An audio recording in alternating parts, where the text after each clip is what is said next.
I'm doing fine. I just, at this age, you don't do too much, but you do what you can. How old were you when the war started?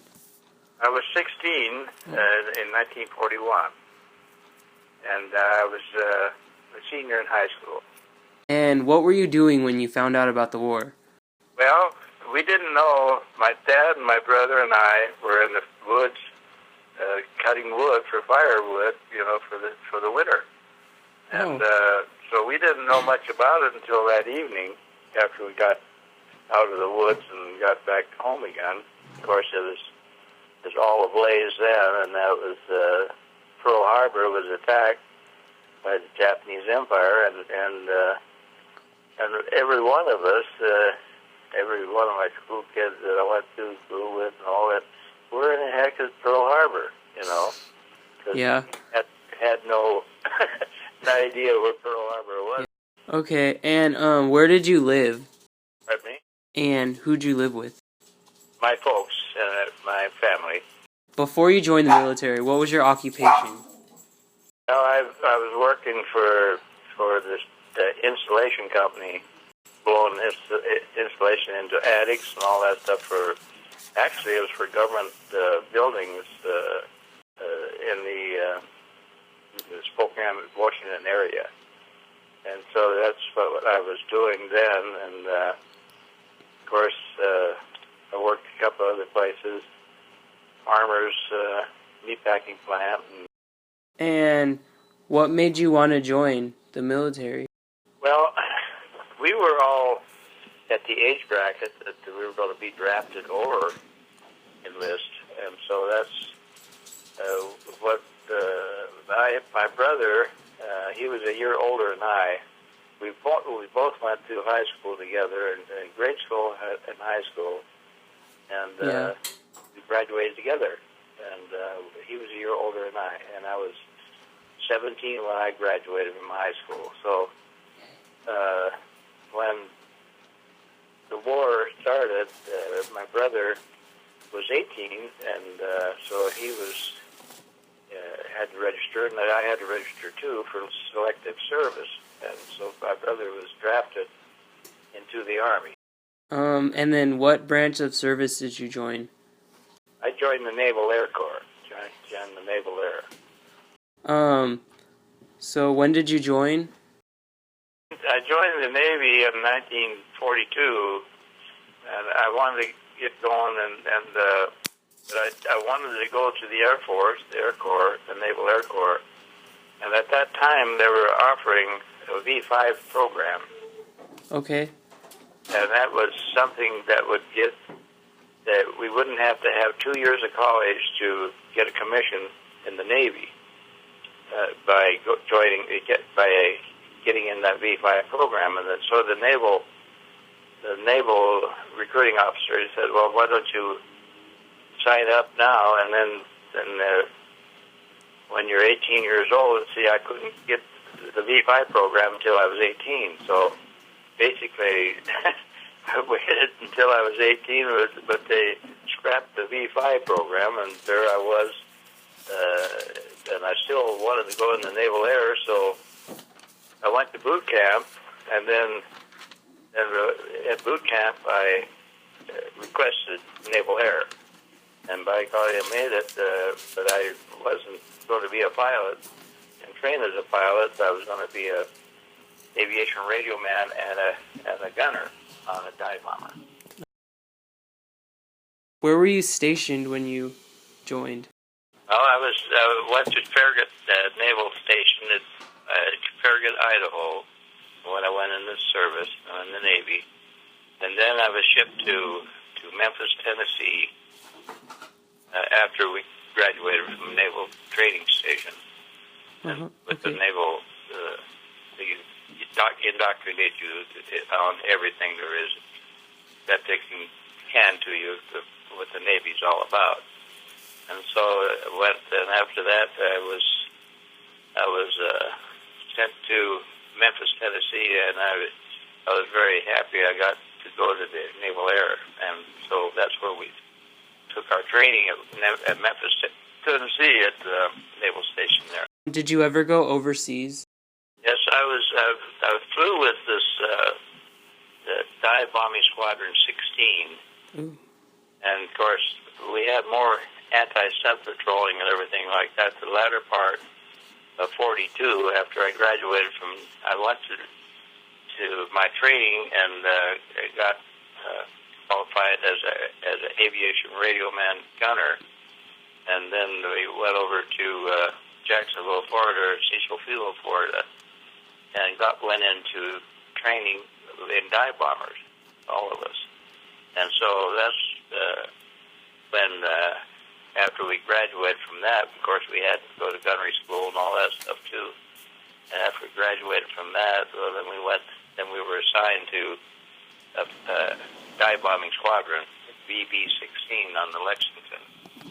And so that's where I flew with them for until we had to get rid of our old SBD Dauntless dive bomber, and then we went to Wildwood, New Jersey to get our new Helldivers, which is SP2C Helldiver. And that's when I was with all this time I was with VB-16, and that's where we got our dive bombers up there in Wildwood, New Jersey, to go back out to the fleet. Do you remember where you were on December 7th of 1941? Yes, I was in the woods cutting wood. Do you remember where you were on D-Day? That was June 6th, 1944, and I was in the middle of the dive bombing training to go to the fleet, with the VB-16, that's the bombing unit. VE Day, do you remember where you were? Yeah, that was that was in May, and that was, I was still in training. I was still in training in Jacksonville, Florida, at the Cecil Field. And do you remember where you were on VJ Day? Yes, I remember it real well. In fact, I'll give you a little dissertation as to what I did after we got our SP2C Helldivers in Wildwood, New Jersey. We did a lot of training, and I don't know whether you're familiar with the SP2C or SBD Dauntless dive bombers, but the SP2C was quite a rejuvenation of dive bombing, and that was a faster and more accurate aircraft in a lot of respects. However, the old SBD Dauntless was, when you targeted an object, you would hit it too, because you could cork through in your dive and all that stuff. But the Navy canceled them out in the latter part of 44, and so I was in my training with BB-16, and then actually we were going to take the Bonhomme Richard, the carrier that was being commissioned at that time, and take it on shakedown, and that was in about the latter part of April of 1945, and so the whole thing sort of fell apart, and the Navy decided it had enough dive bombing squadrons already implanted on carriers, and consequently I was transferred over to PPY Catalina patrol bombers from that training in Jacksonville, Florida also. And then on VE Day, we went to Hutchinson, Kansas. VJ Day. Went to Hutchinson, Kansas to train in PB-4Y1, which is a 4-engine B-24. Okay. Liberator. And so the Navy called it PB-4Y1, and this was preliminary to our PB-4Y2, which was the single-tail B-24. And so I was at Hutchinson, Kansas on VJ Day. How you celebrated when you found out that the war was over? I sure do, and I still remember it like it was yesterday.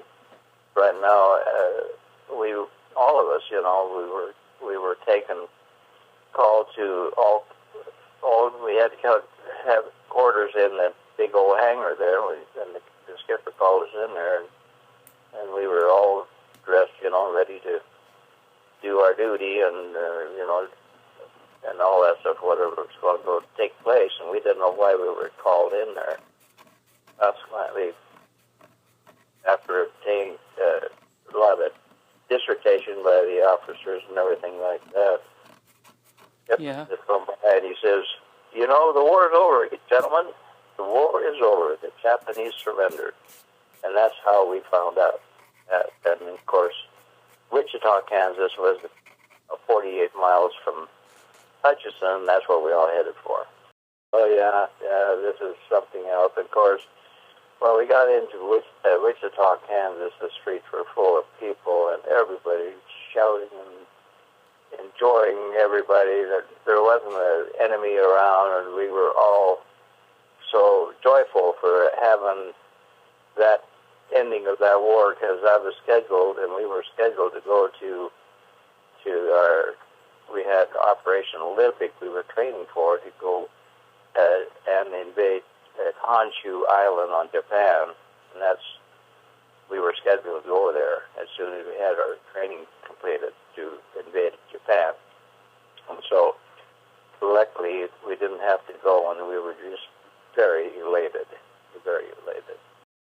Do you remember how much food was, or what types of food you ate?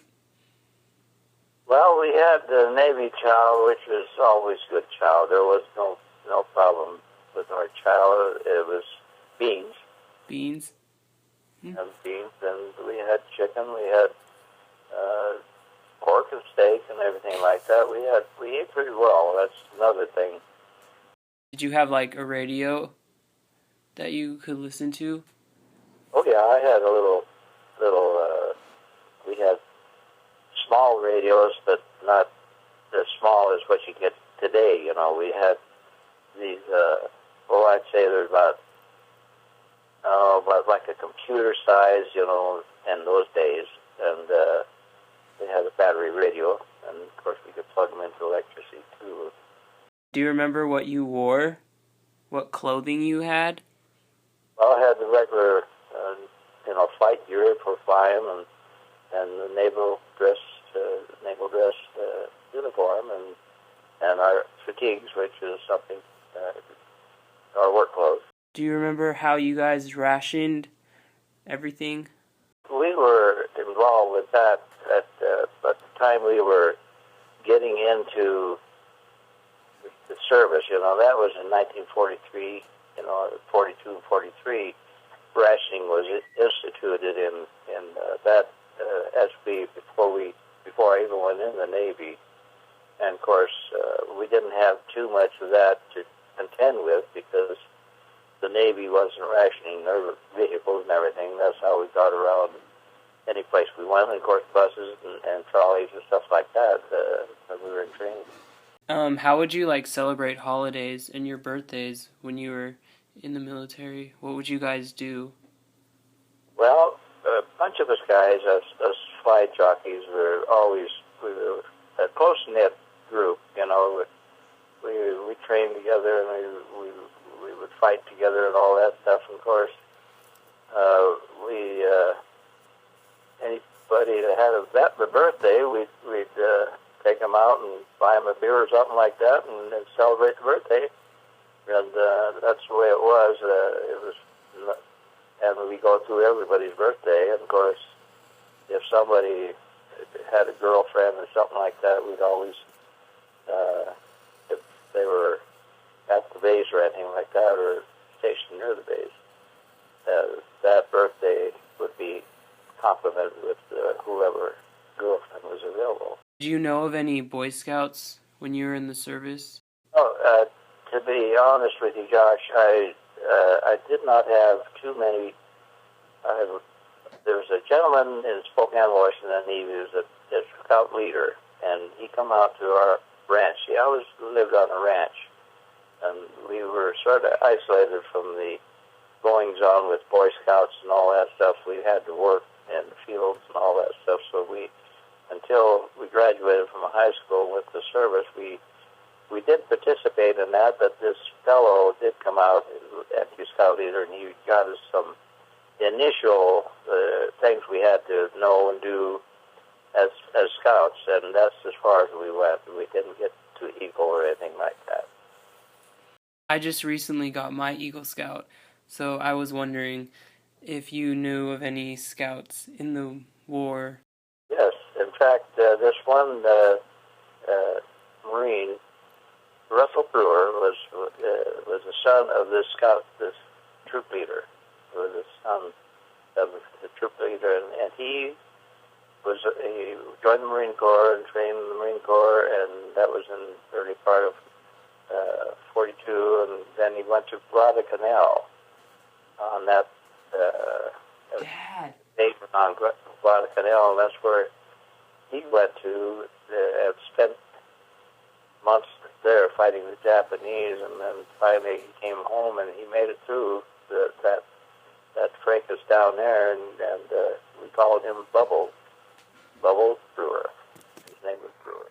Did you have a nickname in the service? Nickname, they called me Red Rider. Red Rider? Yeah.